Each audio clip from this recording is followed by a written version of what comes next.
everyone, and welcome. Tonight I have the pleasure of sitting down and talking with A Scent Like Wolves. Why don't you guys go ahead and introduce yourself and give a little bit of background about the band and what your role is with A Scent Like Wolves.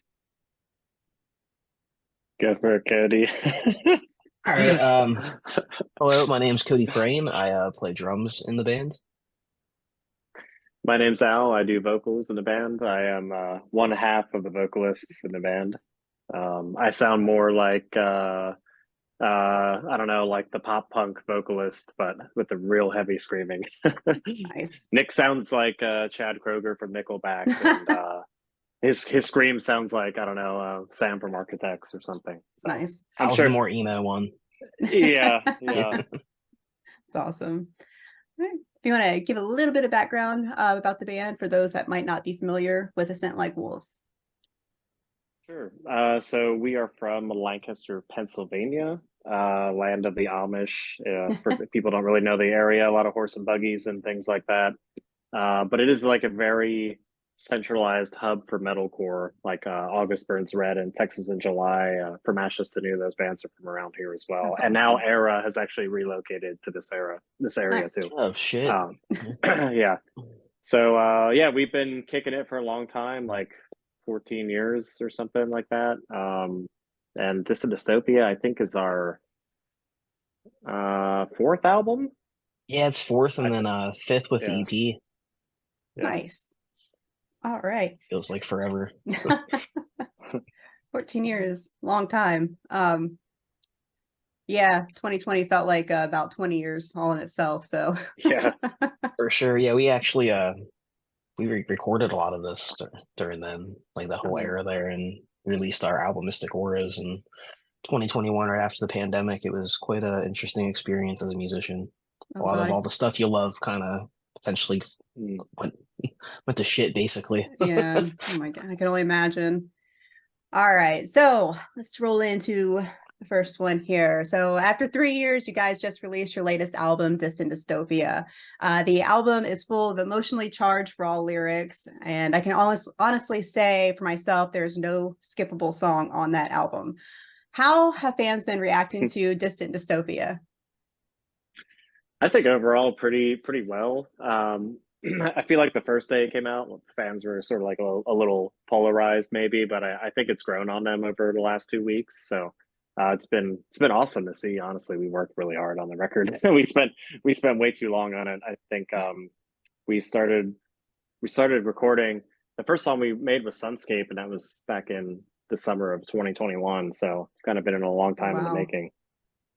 It's very interesting. I always wonder how long it takes to make one album. And yeah, we didn't really know, I guess, if we were going to put out like an EP or something or a couple of singles. So we worked on Sunscape and Familiar Beings first, and then about a year later, I don't know, we sort of had a concept idea for the record. So then we were in the studio for like 10 days or something like that in the summer of 2022, and we finished recording some parts of it towards the end of the year as well. So awesome. I don't think we recorded any of it last year. We were just sort of planning to release. Nice. Yeah, just putting all the pieces together, and we're really big into artwork. Like every single almost kind of tells its own story, that it's like a chapter almost in the overall concept that we're trying to get at, and it took a lot for us to get that artistic direction where we wanted it, and that's why like we even have like animated videos for the music videos, the singles that we have, and we're really happy with how all that came out. It's just a really cool story from front to back as an album. I feel like a lot anymore people kind of get away from like what a concept album is and just like really digesting a whole body of artwork, and in this like generation where we're just trying to like fight for people's attention on social media and stuff. That's why you see so many bands releasing singles. But like for something like Wolves, it's something we always really pride ourselves in, is just the whole cohesive project. Which is why it takes us a bit to release music. That's awesome. Yeah, I was going to make a comment on the videos. I love the anime style to the videos that I've seen so far, and it does add to the lyrics and the music behind it. So I appreciate that. All right. So I was introduced to the band last year with your song Force Field, which led me to check out Mystic Auras. And let me say that was another solid album there as well. How does Distant Dystopia compare to Mystic Auras? Well, I think I don't know. I mean, we sort of had the same core lineup for Distant Dystopia compared to last time, whereas we had like three different guitarists writing songs for Mystic Auras. I know it wasn't like a longer record, but this time I don't know, things just sort of like fell into place a lot more, and the writing sessions felt like a little more like cohesive too. You know what I mean? It just simply feels like a Scent Like Wolves. Like this is like the album we had in mind, like we really wanted to make, and it's sort of the album I've always like envisioned us making, to be honest. That's awesome. Cody, would you like to add anything to that? Are you good? Yeah, I don't want to he cut sums you it up off. pretty well. No, you're good. You're good. Without us being in the room together, sometimes it's kind of hard to go back and forth. Yeah. But yeah, I think it's just really a step up from what we were doing with Mystic Auras, especially musically. I know we all really like pushed ourselves. I know me especially to try to write more difficult drum parts, and just like we really took a more technical approach to this one as opposed to Mystic Auras. And like Al was saying, it's kind of a different lineup. Like with Distant Dystopia, there's pretty much always been four members of Ascent Like Wolves that have really been there from the core era, you know. And this new album pretty much was revolved around like us writing that, whereas Mystic Auras had, like as Al said, two more guitarists on top of it as well, which kind of led to just a bunch of different influences and stuff. And I don't know, I'm just really happy with where we went musically with this one. It's just a really technical album. Pretty cool. Yeah, yeah. I think like overall, it's probably some of our best lyricism. Like I feel that way myself, just like writing lyrics. But for this record, I don't know. Just compared to everything else I've done, I feel like it's literally the best thing that I've created so far, That's like in my life. awesome. So I'm really happy with it. It's like a pride and joy. Yeah. Yeah. Yeah, we just like really grew a lot as like individuals, I think, too, between Mystic Auras and now, just from like COVID happening, just like us growing as adults outside of music. Like Al got engaged, our vocalist Nick moved to Hawaii, just like Oh, so many goodness. big Congratulations. so many Oh, big thanks. things that happened, and I don't know, just a Yeah, lot more influences came. everybody's had new jobs and stuff too. It's just Yeah. that's been really crazy. We're not like years old anymore, working at Turkey Hill, trying to fucking get time off for work, go on tour and stuff. Yeah. So things are a little different these days. But I can imagine. 3 years, there's a lot that can happen in that time period. So, hey, I love the album, so I appreciate what you guys put into it, and to hear the background and stuff, it makes it that much more personable. So it's awesome. So my next question. Is there any one song from Distant Dystopia that you connect with the most, and why?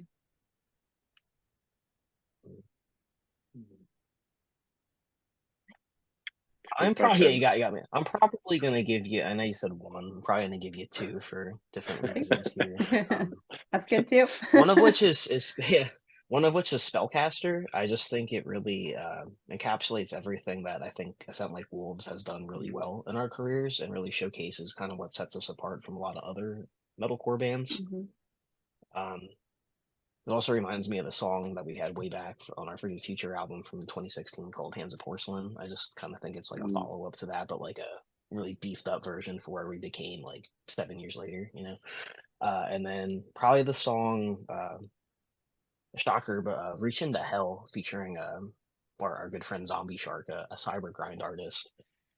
That song was completely last minute. It just, our guitar player Jeff just randomly, like we were in the studio, we booked a couple days, and he was like, "Yo," like it was like 2 days before. He's like, "Cody, can you write drums to this really quick? Well, I want to put this on the album." And it was like, honestly, it's right in the center of the album too, and it's almost like I could be wrong with some of the lyrics and stuff too, but in the course of the projection of this album and the story behind it, it's kind of just where like everything kind of falls apart. It's just like a chaotic mess, and the song I think just absolutely encapsulates that feeling. Like even like the drumming, the guitar riffs and stuff, it's just complete chaos the entire time. It's just like very structured chaos where it almost feels like it's gonna fall apart at any moment, but it's still like there. And I don't know, I just thought it was a really cool last minute song to really tie a lot of the concepts together.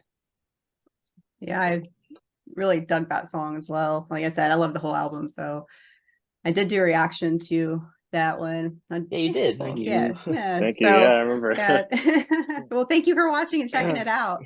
Yeah. I appreciate you guys allowing me to do so. So, I guess this song I guess the song I probably that speaks to me the most on Distant Dystopia is the song Distant Dystopia. Sort of where I got the idea, and it's like it's sort of about like self-medicating, but like not letting completely go of like all your negative energy and thoughts. It's just like I don't know. That song I feel like specifically probably is the best lyrical piece I've made. So I'm gonna go with that song. But if I had to pick another song as well, I'd probably pick Spellcaster too, just because, as Cody was saying, it just seems like the most mature version we have of that song compared to other songs on our releases. Like, in my opinion, Cody, I think it's the follow up to our song "Rat Race" off of our Spirit Vessel EP. All right, man. I'll give you that. That's cool. Yeah. You know what I mean? Yeah. Yeah, I can see But that. Yeah. yeah, it's just we every time I feel like we just keep one upping our last release when we put out music, and that's the cool part for me when it comes to this band, that we can just write new music all the time and it'll take over that feeling, you know. Because at this point I feel like I'm not really stuck in the past on a release where I'm like, oh yeah, like Frigid Future was our album, like nobody's gonna like this album. Like I don't really ever feel that way. So those two We songs I don't think speak the most to me. we don't really write music to like try to please somebody or be like, we want to sound like this band or something. It's just like a lot of times we just write like what we'd want to hear as people, Like I mean, like when I write drum parts for this project, I want to try to write something where like a couple years from now when I'm listening to this, I'm like, holy shit, I forgot I put that in there. That's wild. Or like just like stuff that I forget Mm. that I put, where a listener can come back and find like more and more little flair every now and then that they might have missed. Same with the guitar parts. It's just stuff like I love post-hardcore music growing up, like the Rise Core era and stuff, where there's like really cool, clean guitar parts, and then like we oh do yeah. like to incorporate really heady parts under it, almost like a dissonance, Mhm. a duality there, and it's just something that I think's really cool. But like for me, I love this project. I play in a couple other projects too, and like with a sound like Wolves, it's music that I can just kind of do whatever I want to on drums. I'm not trying to be something with it, It's just like our genuine art project. Yeah. Yeah, and I think we typically like when we when we write music, like Cody said, we're writing for ourselves, but I always have a feeling like I know the fans will like it anyway because we're just being ourselves and they've always liked that previously, you know. So Yeah. I feel like we can't go wrong when we make music. So Yeah, I think that really shows through in your music as well when you're being true to yourself, and the fans can see that and relate to that as well. So I have to agree there. I have a dog moving around. Sorry, a little me distracting. too. Yeah, you're good. My Yeah, cat just came storming in. I had to close the door. like, hey, what's going on in here? Yep, she would have been all up in my business. All right. So the music scene is ever changing. How have you guys evolved with your music to keep up with the scene while remaining true to yourself and your music? I guess kind of just piggybacking off of what we kind of ranted about a little bit before is Yeah. we don't Just we don't funny. really care about how the music scene's adapting. We just really want to try to write something that like we want to sound like Wolves to sound like. Yeah. Like I'm And not I mean trying if to it be like, stands oh well, out, yeah, yeah. yeah, Yeah, yeah, like if it yeah. I'm not stands trying out too, that's great. But Yeah. exactly. Yeah, I feel like it's kind of the best way to do it. In terms of songwriting, at least. In terms of other stuff, which I could rant to a lot from like a music industry background, but like we really had to adapt in the last couple of years to the changing of how music gets found by the user, by the listener, Yeah. which a lot of which is YouTube channels like yourself, TikTok, pretty much just creating a personality outside of being a songwriter that people can latch onto as well. And it's just things really changed recently. And it's just like even just adapting to TikTok has been a really really difficult thing for artists, Yeah. and especially even ourselves. Yeah. So it's just a lot of that. And talking about adapting to the music scene, I think that's more of a maybe not so just like the songwriting and sound behind it, but just like getting your music out there and heard has really changed, and we had to adapt to it.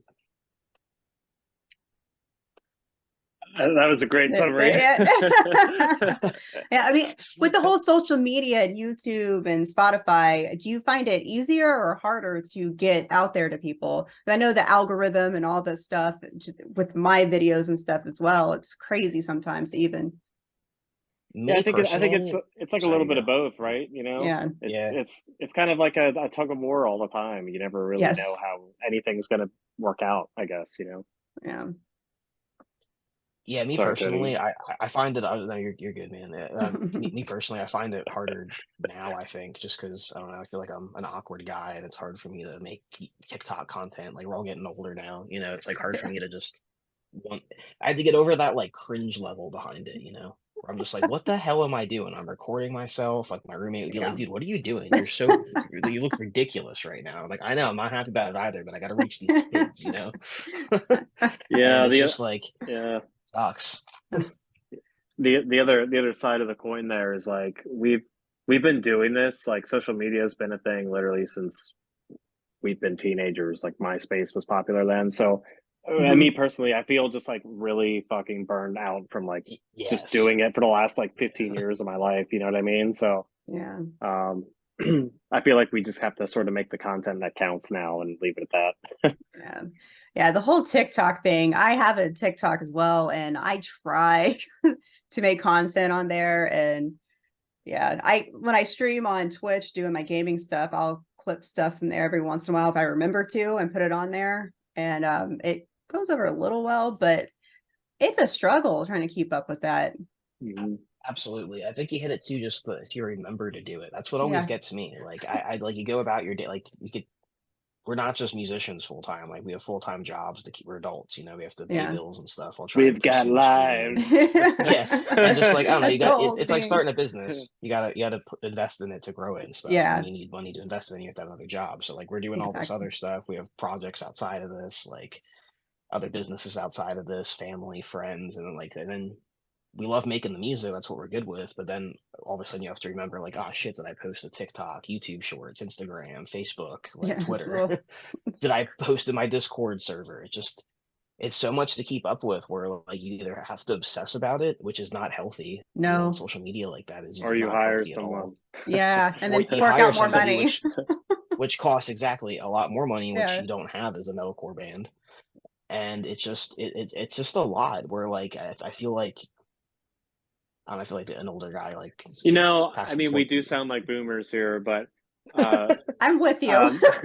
But Mike Shinoda like said he brought up a good point where he said that the artist should be separated from having to do anything relative to social media like that, and I sort of agree because I feel like it sort of takes the energy out of us, you know, to like create when we're just like making content all the time. Like we're almost at a point now where just doing that is more important than even making the fucking music at all. And like, is that really what we've come down to? Honestly, it sucks. You know, that's easy for Mike Shinoda to say. Though I will. It is easy for him to say. Yeah, he probably does have somebody hired to do that. Yeah, so. You're not like a brand new emerging metalcore band, but yeah, it's just honestly like a job in itself, and it's just like so hard keeping up with all that stuff. And that's the last thing an artist wants to think about is how to like get their content out there. It's just like making really bad music, you know. It's just you almost have to have two where honestly you'll even find a lot of times these new emerging bands that are coming out on TikTok, a lot of them are just like studio projects or something until they blow up on there. It's just the younger generation has, again, sound like a boomer, not that old, but like the younger generation has a much better grip on how to use TikTok and reach that platform where they just do that a couple times, and before you know it, it's pushing music out that might not be nearly as good for the progression of the genre. Like there's a lot of bands that I just feel get miffed because they just don't know how to reach and use TikTok, but they're just absolutely incredible bands that like back maybe a decade or so ago would have just broken through from being the best band. You know, it's not about that anymore. It's how you can like create. You're almost like you almost have to have like a marketing degree or be an influencer now to really break through. Or have a shitload of money behind you. Yeah, I mean, I guess the name of the game is to just capture 5 seconds of people's time and hope that they check out your music. Yeah, dude, that's another great thing.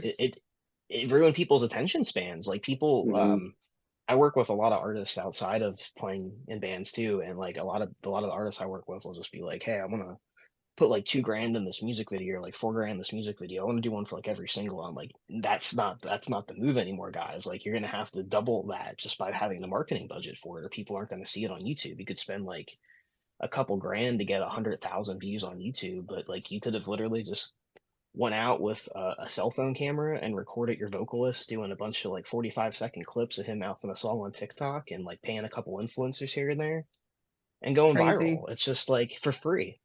It's just it's absolutely a crazy time. And even just with me trying to keep up with social media, I find myself like not having the attention span to do certain things anymore. Like I'll be like watching a music video, I'm just like, I'm bored of this. I'll pick up my phone and start scrolling. I don't even know why. I'm It guilty of that sucks. too. I have Netflix on or something, and then like Yeah, I'm done with the movie, and I'm like, I gotta check my YouTube or something, and it's like, what am I yeah, doing? It's like it's a yep. double-edged sword. It really is, and very draining at times. Like I have to. I don't know about you guys. It's a little different for you guys, but with me, I gotta step away from social media and stuff for like a week every month because I just get overwhelmed. As with all the comment, I used to try to reply to every comment on my videos, and now I'm just like I'm like, I'm sorry guys, Yeah. I'm trying, Emoji, but emoji. yes, Those are here I easy. see it. But Yep. it's And I feel that, but then I feel guilty when I do that a lot of times. Then, 'cause I'm just like, I feel like this is just like a never-ending RPG game I'm in right now, where like there's always something I could be doing. I could always be getting more like currency or something from it, or like promoting myself yeah. more, or especially the artists I work with outside of this and stuff. I'm like, there's always something I could be doing. So when I'm like sitting down playing a video game or something, I'm just in the back of my head, I'm like, what are you doing? Get And so off the that that game. that and it's all about momentum too. As soon as Hmm. you lose momentum in this, I'll call it a game. It is a game. As soon as you lose Hmm. momentum in all this stuff, it makes you have to put all that more back into it to get that momentum back. So It like is true. you almost can't stop. It Yeah. it's it sucks, or it makes you at least feel that way, which is an anxiety inducing Hmm. regardless. Yeah, I get that.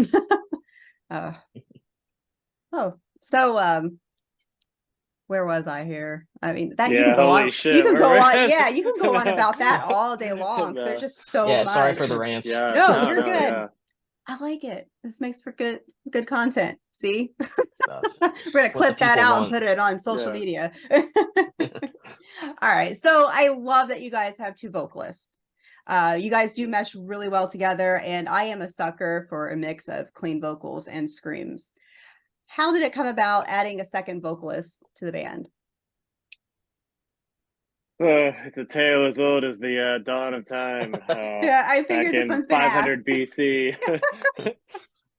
14 years ago. Yeah, I'm getting to the point where Exaggerating. like I can't remember. No, but yeah, well at first I was the only vocalist. I guess for some context, like yeah, I am like the original like founding vocalist of the band. But my brother Nick, he's the other vocalist of the band, and has been for about probably 12 years now. I think he joined in 2012 actually, or yeah, 2012. But I guess basically the gist of it was I was getting kind of tired of doing both roles live, screaming and singing, and it was kind of exhausting.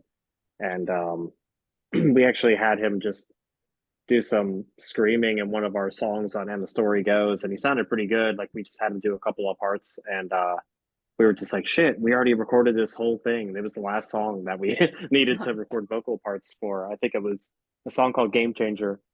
And yeah, we were like, well, he should just join the band. And then after that, he did. And so it was pretty cool. But he's always been involved in the band in like a certain way. Like he used to actually make our merch designs when we were first being a band in general. And he would like front money for that kind of stuff, for like man our merch table. And I knew that he could do vocals like regardless. And we had a show. I think Cody's old band actually was playing. We played with this band called This of the Apocalypse too, and I had mono and I couldn't do the show. It's the only A Set Like Wolf show I've never played, Oh which was wow. about 12 years ago. And he took over vocals for the entire show, and I wasn't there at all. So I had like complete confidence in him as a vocalist, but he's grown so much and he sounds so fucking good now. Like I'm really proud of him, you know, just like as a brother and like you know, from one artist to another, like he's really grown in just tremendous way, I guess. But yeah, Yeah, I was gonna say, that's man, I yeah. don't think you said he was your brother until now, Oh which I yeah, might yeah. have No, missed. I think I did in the I think that's a beginning. cool thing. Oh, okay, Yeah, yeah, okay, sorry. yeah. So I mean, we're pretty close too. I think that's another thing that makes the set like a little special is because we kind of like really get each other, and we're only 11 months apart, and Oh wow. so Irish twins. But yeah, I mean, it's cool writing with Nick because we listen to like all the same shit. Like we grew up on the same music, and when we write lyrics, sometimes we'll do it on our own, or as of recently, obviously we don't live together anymore. For you know, we haven't lived together for like 7 or 8 years, but sometimes we write in the same room. Sometimes we didn't, or we would just come together and work on a song, and we'd still get it done that way. So it's kind of interesting to see the result. I know, talking about Distant Dystopia, the album itself, the song Traveler is all him. Like he wrote all the lyrics for the song, all the vocal melodies. He took it upon himself to do that, and I wrote all the lyrics and vocal melodies for the song Distant Dystopia. And those were kind of like our individual standout tracks that we had planned for the album. You know, Nice. Travelers first and Distant Dystopia is halfway through. So you kind of get that like nice in between like vibe of, you know, like electronics and heavy with the songs. They're a little shorter. So it's been cool to really experiment on Distant Dystopia in that regard too, just in general. But there's other songs like that, such as Halcyon and Starship. They're like only a minute or two long, but we sort of programmed them that way from the beginning. Like, oh, we're just gonna have a song like Starship where all we do is fucking scream on it because we actually haven't done a song like that ever in our career. Oh So wow. Okay. that was, you know, like fuel for the fire essentially. But it was so cool, like hearing that afterwards. I was like, wow, like we sound like a fucking deathcore band in this song. And you'll go to a song like Halcyon, and it's completely like what Cody was saying in another interview we were doing. Distant Dystopia sounds like Depeche Mode or something, and that's what that song reminds me of a little bit. But it's got a lot of like dancey, you know, mid 2000s, early 2000s energy on it, and all we do is clean vocals in that song. So Nice. that's kind of the dynamic between Nick and myself when it comes to like writing lyrics or making vocal melodies. I think it just creates a nice blend. Definitely works. All right. So guess we can dive into this next one here. What is the most challenging part for you guys when creating music? So I'll start this one. I know for me personally, like I was saying earlier, I do play drums for other projects too that are completely different from A Scent Like Wolves and how I would approach the drums. And with that came with writing with different co-writers and producers as well too. So I know for this album, I kind of at the beginning of it almost had little bit of an identity crisis of like if I should really just keep doing what A Scent Like Wolves does, which we talked about before, is just like Mhm. whatever we want to do, whatever artistically comes to mind for us, which to a lot of people they might find that really cool, but if we're gonna be honest, to like the broad scope of modern metalcore and hard rock music, like for drums, they're like for most songwriting, there's tropes to it. Like if it's the chorus, the drums completely cut out, and it's basic, or like you're very simple and it just focus on the vocals, you know, or just like verse, pre-chorus, chorus, you know, like kind of song structure and stuff. And like for me, it was just, am I overplaying at these parts here? Like, am I like, should I sacrifice some of like my artistic artistic integrity for what I think is going to be more digestible to the common ear? Or do I just kind of like just keep doing what we're doing and make really cool metalcore that I think is interesting to me personally, you know? So I know with this album, I actually asked Grant, our producer, a couple times. I was like, "What do you think of this drum part, man? Like, is this too much? Should I like take it back a little bit?" Or he's just like, "Nah, dude, just keep doing this. This is sick. Like, this is A Scent Like Wolves." And for me, I think it was almost like kind of refinding myself again in A Scent Like Wolves projects, because I just the hustle and bustle of just growing in the last 3 years from Mystic Auras and everything that came with that. I just kind of almost kind of lost a little bit of touch of where A Scent Like Wolves needed to be in terms of drumming. But I found it again, and I'm really stoked with everything in Distant Dystopia. I feel like we all sort of lost our way, you know, just because of the pandemic really feel like just created like a real negative environment for everybody and anything at all. Like if it was music related, like your social life, just going out to the fucking grocery store or something. I feel like we were in like a scary, unpredictable time. So everything just kind of sat on the back burner, and I think the pressure was really there for us to like make something new, and it was kind of scary because people really liked the last record, For sure. So I hope we did it some justice. But so when it comes to writing and performing your songs, what is it you would like fans to take away from your music?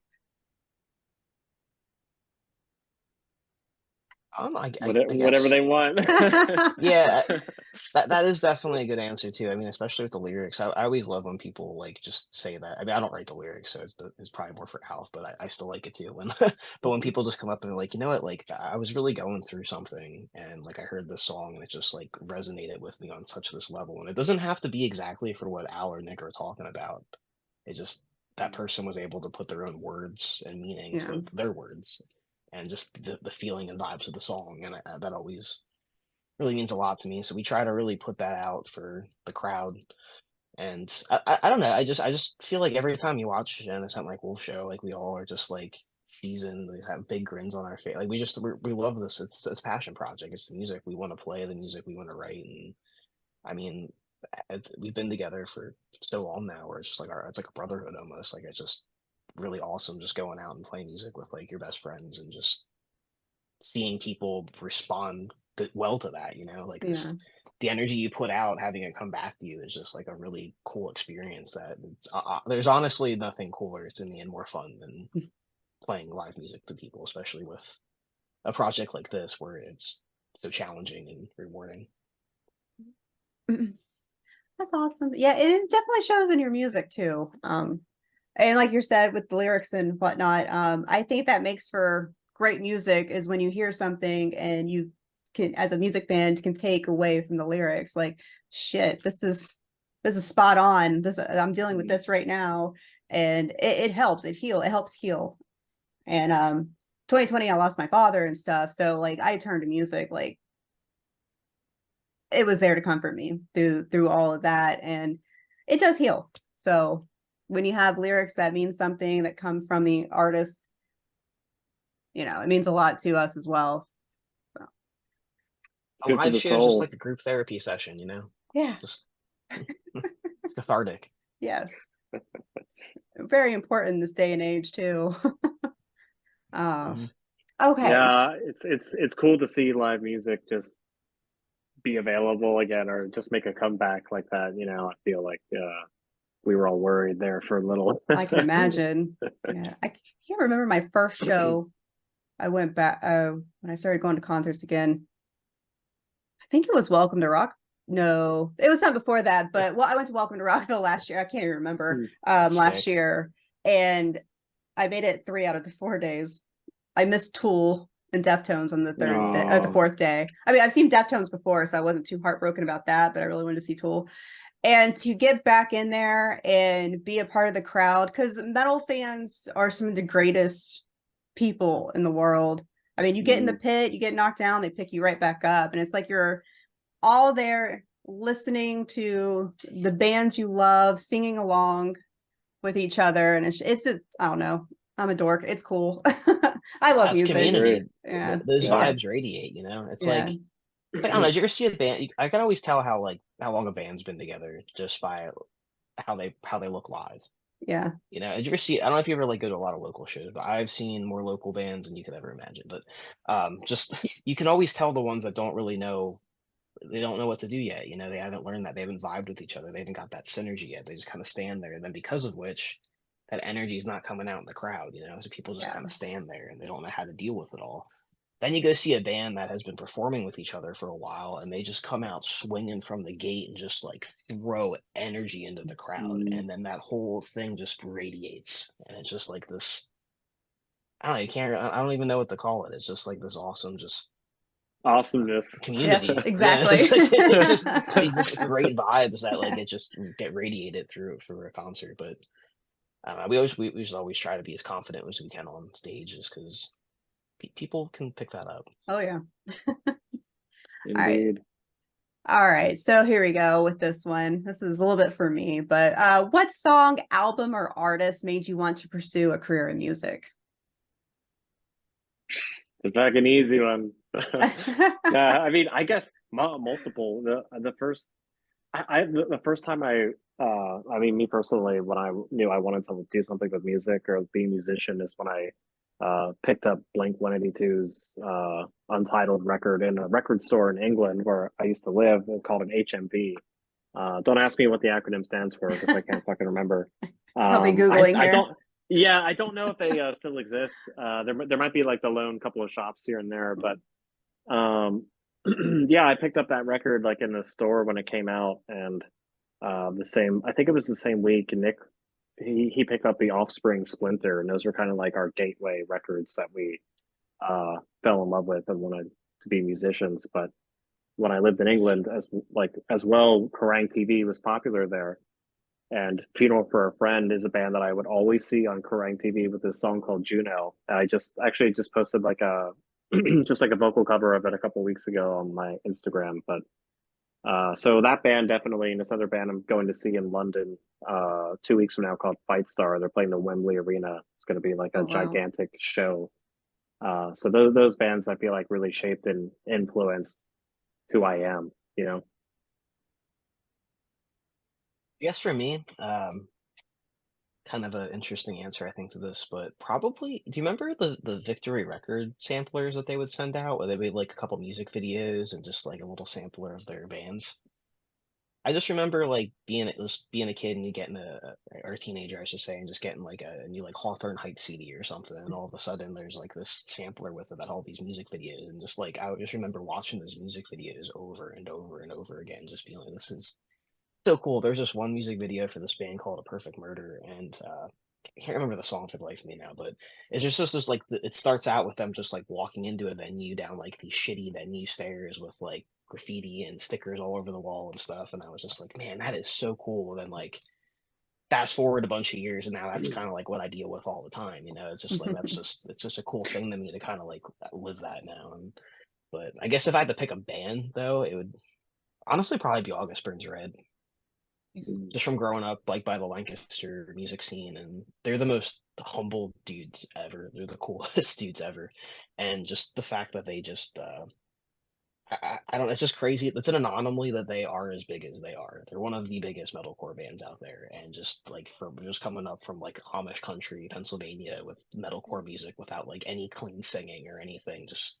reinventing the game was just really cool to experience. And I remember they put out this one documentary for their first EP, Looks Fragile After All, I think it's called, on CI Records, and it was just like them on their first tour, just like videoed in it. It was so cool for me to see. And full circle, then I actually ended up working for CI Records, which was pretty nice. cool then, you know. Just I don't know, high school Cody would be pretty happy with, I think, what I've been doing. So did I, bro. Yeah. I filled in for the occasional Cody shift. Funny. It's a whole saga there. Yeah. Yeah. All right. So what has been the biggest lesson you have learned as a band? Bring toilet paper to China. Yeah, we learned. Yeah, Asia pretty much broke us a bit touring that, but oh no, learned a lot from that. Yeah, they don't. They can't put that in their sewage. You learned it. You lose a sock over there every now and then. Yeah, you know.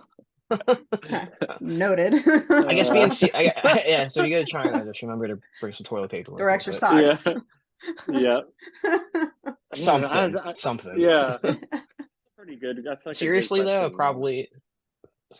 Probably what I said to you when I spoke to you before, but yeah, embracing failure, like not getting discouraged by it, and just I always kind of say this to just like plowing through the adversity, you know, just like you're gonna have a lot of ups and downs in this. There's no instruction manual on how to do this stuff. You're going to fail hard, Mhm. And it's up to you to pick that back up. I feel like a motivational speech right now, but it's up to you to pick That's that back good. up and get geared on to what you need to do, because ultimately you're the only one who's going to make it happen. It's not going to happen for you. Yeah, you're going to Mhm. find these outlier success stories that just went viral out of nowhere or something, but that's not how this is. Like, that's just a very lucky situation that happened Mhm. for those select and those variable individuals there. Like, everything is completely different from band to band, and you're just going to have to navigate that. And it's also a group project.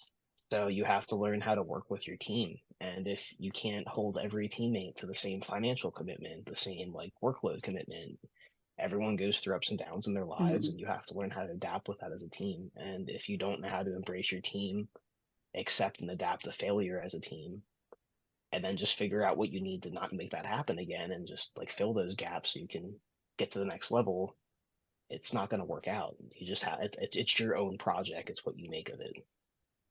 Yeah. But my thing. I need you to That's, write some of the motivational quotes down so I can put them yeah, above my dude, you're like, computer. Quote yeah, you're quotes like by Cody. Yes, new book. You're like Shia LaBeouf. no, you're more like Paul Rudd and Role Models. That's not. The right movie. Okay. No, yeah, that's. I mean, that's a pretty good point. It's weird because Cody, how Cody was saying, there's really no instruction manual on how to just kind of tackle everything that goes along with just being like an artist or a musician. Um, I asked one time we played a show with the Devil Wears Prada, and I asked their guitarist Jeremy, like how did you guys get signed? And he was like, it was just completely random, man. That's all I can Oh, say about wow. it. Like Rise Records, like we said something, and by chance they just happened to listen to it. That's Timing. kind of it. That was Jeez. it. He said luck. It was literally 90% luck. So, That's like Cody crazy. was saying, I feel like that's most of the time the things you're going to see are just completely random like that. So, And what makes it hard too, I think, is just that we live in such a world now where with social media, where everyone's just trying to throw out any kind of success story, any kind of win they have on their timeline to make it look like they're crushing it, and ultimately to make them feel better. It releases Yeah. dopamine, getting all them likes and stuff, like it. So what sucks as an artist is you're friends with all these other artists who it's constantly looking like they're going crazy, succeeding, getting win after win after win. And it makes you feel bad because you might not be doing that, but in Hmm. reality, they're probably not either. It's just all false perception. Like, you could have the Yeah. worst day ever, but take a selfie with you smiling with a bunch of people behind you and everything. On social media, from outside perspective, you put a catchy caption to it, like Hmm. best day ever or something. People are like, damn, I had a shitty day. Look at her. She's crushing it right now, but really, Yeah. in all reality, that person had a horrible day too. It's just like fake, and like Hmm. it's really hard to just kind of navigate through all this and talk about like taking a social media breaks for mental health and stuff. And that's it. You got to do that. You got to Hmm. learn what's like real and not, and just like what you can control, and just not to get bummed out by other people's like perceived success. Yeah. You And call it. looks are deceiving. I mean, nobody's gonna It's post. all smoke and mirrors. Yep. Yes. mm, That it is. All right. So I've always been curious about this question here. It is what it is. But how is it you decide what songs make it on a set list for a show? hmm. I mean, we've got a select few that we always seem to roll with, but for the most part, I feel like everything else is kind of interchangeable. But you usually have to stick to the singles, but yeah, you could sprinkle in a few deep cuts there. That's what we like to do. Like we'll just fucking like we're pulling a rabbit out of a hat. Like here's "Ghost of the Grave" from Frigid Future, and people will be like, "I don't even fucking know this song. This is awesome." You know what I mean? Like if we would Yeah. play that today, if we'd go out and play that today, not many people would probably know that song compared to when we were playing it all the fucking time 10 years ago. But that's the cool thing. But I'd say mostly singles. And if we were to probably play, a show at some point this year, it'd consist more of Dystopia and Mystic Aura songs. Yeah. I Yeah, I it's pretty love much that. wherever we're at. Oh, sorry. Oh, go ahead.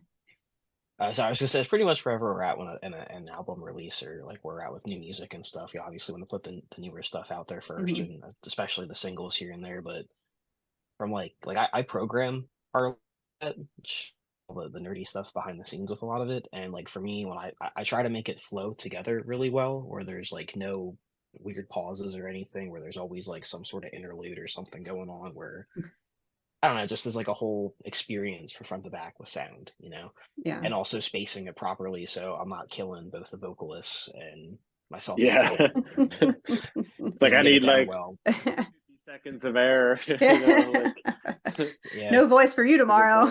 yeah. That's another hard thing to do too. It's like, well, you know, we're trying to give people the crowd pleasers, but we also want to sometimes, you know, it's weird because I guess you got to see what works when you go out and play all the time too, and see what songs people are vibing with live, what kind of energy people are bringing. You know, in the future, like, maybe we won't put that song in the set list again until another couple of years from now or something. We'll try this song and like see what really vibes. Because at the end of the day, I feel like as long as people are having a good time anyway, that's what truly matters. You know? Yeah, it's true. Yeah, I love that about bands when they throw in older songs that you haven't heard in a long time, they'll throw it in the mix, or they perform a song that everybody knows but they've never played before. And I experienced that with Avenged Sevenfold last year at Welcome to Rockville. I love A Little Piece of Heaven. That is one of my favorite songs from them, and they played it for the first time at Welcome to Rockville last year, and I lost my fucking mind. So when you guys do stuff like that, it's just it really gets me pumped. I'm sure, well, judging by the crowd, it gets everybody else going too. So just a little awesome.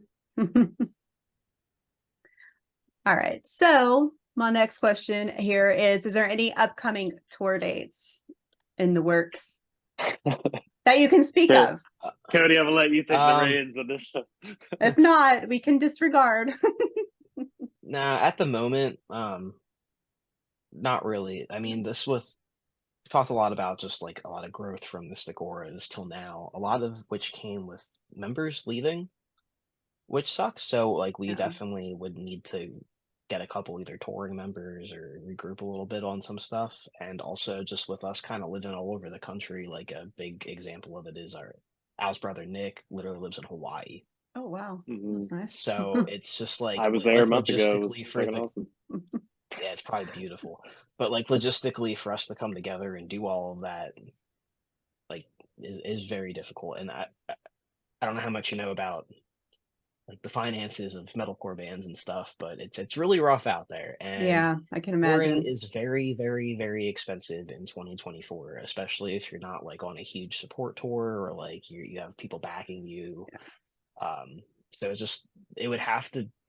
We're definitely it's gonna happen again. I don't know when. We definitely would love to go to Japan too again, but it would just have to be a really perfect situation that really made it worthwhile. That we're not just like I hate to say it like this, but like derailing our adult lives.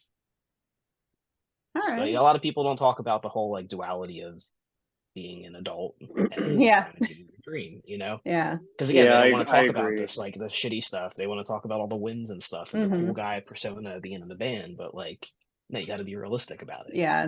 What can you do as a band to keep your project going without derailing the whole thing and you as a personal about your own personal life? So it's a lot of that, but we'll definitely be playing. I know this was a really long rant of an answer for You're good. when we're playing shows again, but definitely sooner than later. We just have to. Yeah, we'll have to cook something up and make it like if it's not a tour, maybe like a special show or something, or like around here in our hometown area. Yeah, that'll definitely happen too. Us coming to Florida, I don't know about. But I know, that's fine. Hopefully one day. Maybe I can travel somewhere. Yeah, if the demand's there, we're all about it. Yeah, awesome. Yeah. I mean, I hope we can tour like California, you know, like West Coast would be cool. I don't know if we've ever really sort of done that yet, which is interesting. I'm surprised. I think we had a West Coast tour planned before and like an England tour or something, and then they didn't work out for some reason. But a lot of stuff just falls through a lot of time. I mean, it's just again a lot. Like Cody was saying, we talk about smoke and mirrors. Yeah. As I say, a lot of times we talk about with smoke and mirrors. A lot of people out there saying, "Yeah, I'm going to book you this tour. I'm going to get you on this tour." It's a lot of smoke and mirrors too. Yeah. A lot of false information, and then some things don't go the way they should. I think when we were trying to go to England before, it was like too expensive for us at the time because we didn't really have any label support giving us like cash for that sort of thing. So we opted to tour Canada instead. And Which was one of the sick. bands we were supposed to tour with, like, yeah, that was sick, but they like backed out of it like the fucking week before the tour too. So we just did it ourselves. But we Yes, had a we had to good go back time. and rebook all the dates. It was Yeah. just, Oh I no. don't know, there's just like Yeah. there's so much stuff behind the scenes of like how a tour works and everything that like just the modern listener has no idea about. Mm. Like, I always love whenever I post a tour or I see a tour announcement, you have people in the comments just being like, "What the hell? There's no like Utah date. There's no What like the what's hell? wrong with you? All Don't the like us time. over here?" And I'm just like, it has Oh my nothing to God. do with it. Or like, why you guys plan on a Monday or a Tuesday? It's just like, well, that's just kind of how the route works. Well, like, what do you mean? You did just pick Saturdays? And I was like, it doesn't work like that. Like, there has to be God. weekdays in this routing. Yeah. I just give you guys crap about Florida just because I think it's funny. I hear you. 'Cause I would. Florida's Yeah, it's hard to I get was to. there. Yeah, yeah. That's I what was. I hear. I was there like September, I think, with the band Galactic Empire. Where do you live? I'm In out in Florida? I Brevard have no County, idea where that is, but we were in Orlando and not far Ocala, from I there. think. I grew Okay. up in the Orlando area, so Okay. Yeah, it'd be cool. I hope we can at least do a tour in the future to answer your question. So maybe it's yeah. possible. Yeah. So that's what I love about these interviews, like hearing the realistic side of things, because again, like with social media and all that stuff, you don't really know what's going on behind the scenes. So gives you a good I'd be outlook. surprised if I'd be surprised if bands even told you a lot of honest stuff too. Yeah. Because again, a lot of stuff we're saying isn't the coolest stuff you'd expect. Yeah, a band to say. we're too transparent about things, I think. Yeah, I like that. I like transparency. I think I'm a personal believer that's going to go further than those things. People want to hear that stuff. Like, I can always tell when I watch an interview and I'm just like, man, you were just completely putting on a front for this. Like, No, I'm gonna be sitting there watching interviews and like, Yeah. I don't know about that. All right. So is there anything else you would like to add out there for the fans, new and old? Check out our new record, Dystopia. Just came out 2 weeks ago on Theoria Records, and I feel like there's something for everybody to love on it. And we did give it a lot of TLC. So if you can, pick up some physical merch, like we have vinyl, CDs. We have a shirt and a hoodie online, I believe, as well. But most importantly, if you have even listened to like 5 seconds of any of the songs, we appreciate it. So thank you very much for sticking by us and checking out the new material. yeah, like Al said, appreciate the hell out of anybody who not only wants to hear us talk about ourselves and our music, but also wants to listen to it. I hope you find something you like in it. I definitely think it's something really special. Great. Well, I just want to thank you guys so much for taking time out of your schedule here, joining me tonight to answer a few questions. It's been a lot of fun. I've enjoyed this. We'll have to do it again sometime. Starting up my the Breakdown podcast once again. So maybe down the road, I'll have you guys on. We can discuss some kind of topic on there. So I think that'd be pretty discuss cool. our breakdowns. Sure. Yes, I love a sick breakdown. Yes. Everybody knows that. All right. So you guys out there, be sure to go check out A Scent Like Wolves on all their social media accounts and over on YouTube. Show this band much deserved love and pick up their new album, Distant Dystopia. You will not be disappointed. Until next time, y'all have a wonderful night.